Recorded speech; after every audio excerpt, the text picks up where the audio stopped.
From any point in the world, the direction facing the Kaaba is called Qibla, and Muslims are expected to face Kaaba while performing Salah. For most of the people who don't know the wisdom behind the holy Kaaba, it seems like Muslims are worshipping this cubic black house. That's why many of them ask the question, why a Muslim should prostrate towards a rocky house like the Hindus who are worshipping idols. Now, what is the difference between Islam and other religions in this regard? In Islam, there's a rule that if someone does not know the direction of Qibla or he has no possibilities to verify it, then he can pray to any direction he thinks is correct. Because Allah subhanahu wa ta'ala says, وَلِلَّهِ الْمَشْرِقُ وَالْمَغْرِبُ وَلِلَّهِ الْمَشْرِقُ وَالْمَغْرِبُ فَأَيْنَمَا تُوَلُّوا فَثَمَّ وَجْهُ اللَّهِ إِنَّ اللَّهَ وَاسِعٌ عَلِيمٌ.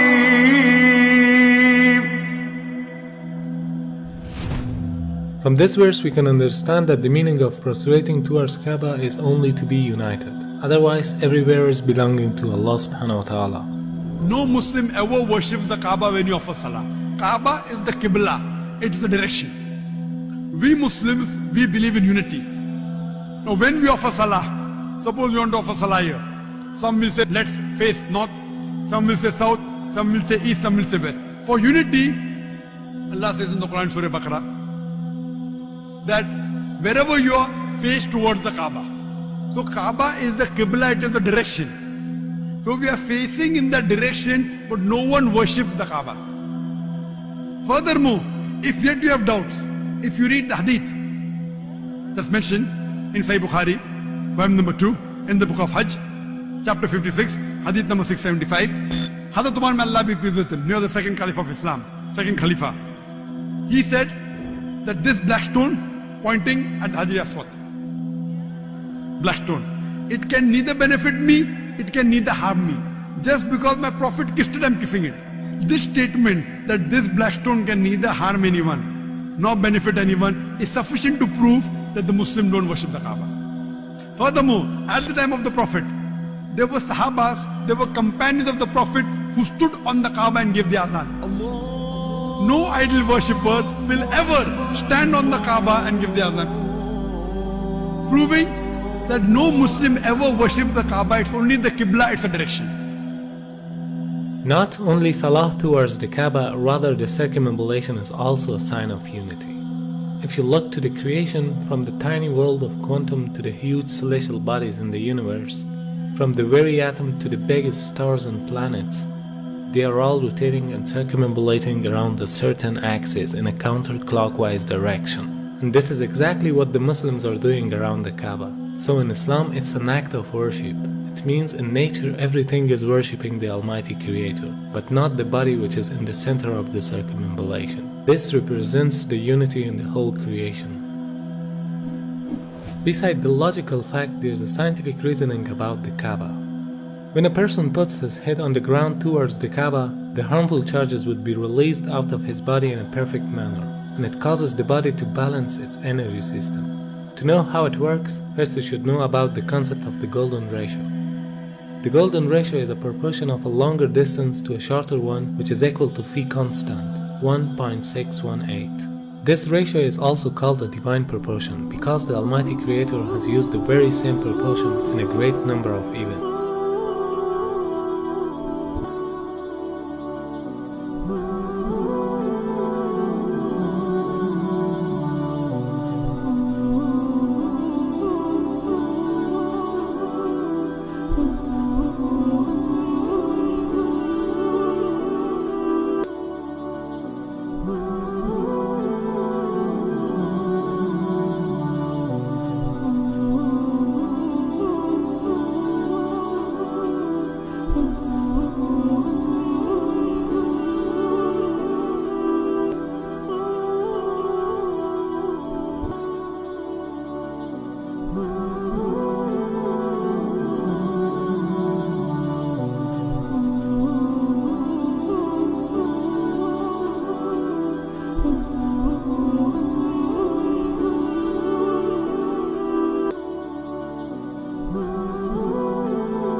The golden mean in itself is an evidence of creation. If we apply this ratio on Earth, we'll find out that the golden point of the globe is the city of Mecca, whereas the golden point of Mecca is Holy Kaaba. So because it's the golden point of the globe, it is the strongest energetic field on Earth. فالمركزية جاءت واخد بالك في الاتجاه العلمي، بمعنى ايه؟ ان هم لما طلعوا في الفضاء وصوروا فلقوا الارض كرة معلقة ومظلمة، ولذلك حتى الراجل قال ايه؟ اجدها كرة مظلمة معلقة، من الذي علقها؟ هو يريد هو أرمسترونج. وكان كأنه يريد أن يقول بلسان الحال لا بلسان المقال الله الذي علقها. ووجدوا فيها شعاع يخرج من الأرض كتبوه في الشبكة العنكبوتية في الإنترنت وخلوه على مدى 21 يوم ثم أخفوه لماذا؟ يعني الأمور تتبع يعني مقاصدها يعني إخفاؤه دعنا نقول إنه له دلالة مثلا، له دلالة كبيرة جدا. لسبب لأن هذا البيت العتيق، يعني هم لما جم ولقوا فيها شعاع، لما لقوا هذا الشعاع ابتدوا يركزوا الصورة فوجدوا إنه خارج من مكة، وبالتركيز وجدوا إنه خارج من الكعبة. For understanding how the golden mean provides an energetic field, you can take the example of the galaxies or planets, which emits the energy from the center point to the outer edges, just like a nuclear which balances the energy system with the electrons which are rotating around it. It means they are taking the negative energies and giving the positive energies for a balancing purpose. وبالتالي عندما تطوف أنت تشحن. معلش سبحان الله، هذه حقيقة. Now the investigations show that every day our body collects electromagnetic charges from its surrounding which are harmful for us, and these charges concentrate to the forehead, meaning the frontal lobe of the brain, which causes depression, headache, laziness, mental pressure, and even more dangerous problems. This forehead part of the brain is known as the frontal chakra, throughout which the body takes positive and negative energy. It is observed that these harmful charges can be released by putting our head down on the ground. But for a better result, we should put the frontal chakra of our body in a direction towards the strongest energetic field of the earth, meaning the Kaaba. Dr. Andrew Newsberg studied the brainwave activity during the prayer. He found some direct impact on several brain locations. The benefits of prayer are incredible. Regular daily prayer helps the frontal lobe from shrinking with age, which is the part of the brain that regulates our speaking, reading, and memory. Therefore, this helps to prevent memory loss in old ages, a perfect form of meditation which brings us to a state of tranquility. وهناك بحث أن صخور مكة البازلتية السوداء هي أقدم الصخور الموجودة في العالم. هذا كلام حقيقي. أقدم الصخور.